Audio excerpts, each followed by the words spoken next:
Disfouane, directeur général d'Alza Al-Baïda. Aujourd'hui, le référentiel ESG de Alza, et que ce soit Alza ou la Maison de Mère National Express, c'est le référentiel ONU qui traite plusieurs aspects, que ce soit environnemental, sociétal et la gouvernance comme pilier de gestion de ces deux aspects-là. Alza, par sa fonction et surtout au Maroc, elle est en charge du service public, du transport en commun, service public dans le civil.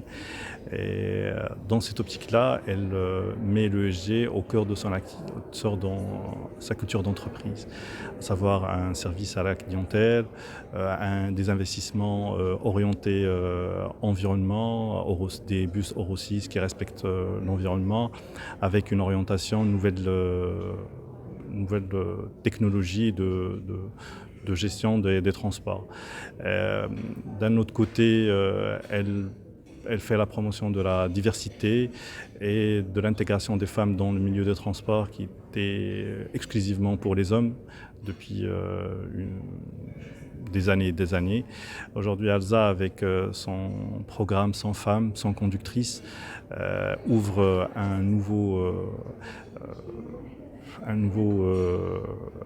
métier pour les femmes et là où aussi aujourd'hui on est pratiquement uniquement sur Casablanca à 60 femmes qui font ce métier-là et qui prouvent tous les jours que les femmes sont aussi fortes que les hommes et qui peuvent faire tous les métiers.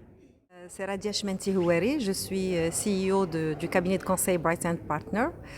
L'ESG, en fait, c'est un rapport qui est aujourd'hui exigé dans le cadre réglementaire pour les entreprises, sûrement dans l'avenir concerner également le PME.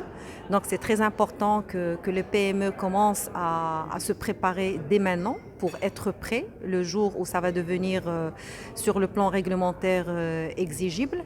De par mon expérience, l'ESG c'est un indicateur mais qui se relaie à l'environnement, le social et la gouvernance.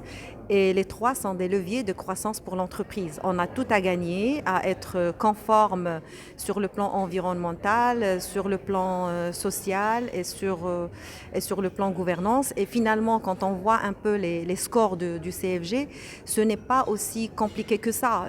Quand on parle de la gouvernance, c'est l'application du code de bonne gouvernance.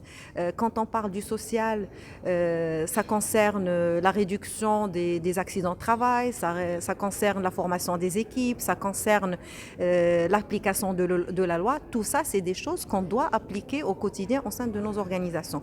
L'environnement, on parle des déchets, on parle de la réduction des gaz à effet de serre et tout ça, une fois encore, c'est des choses pour lesquelles on est responsable en tant qu'individu, mais aussi en tant qu'entreprise.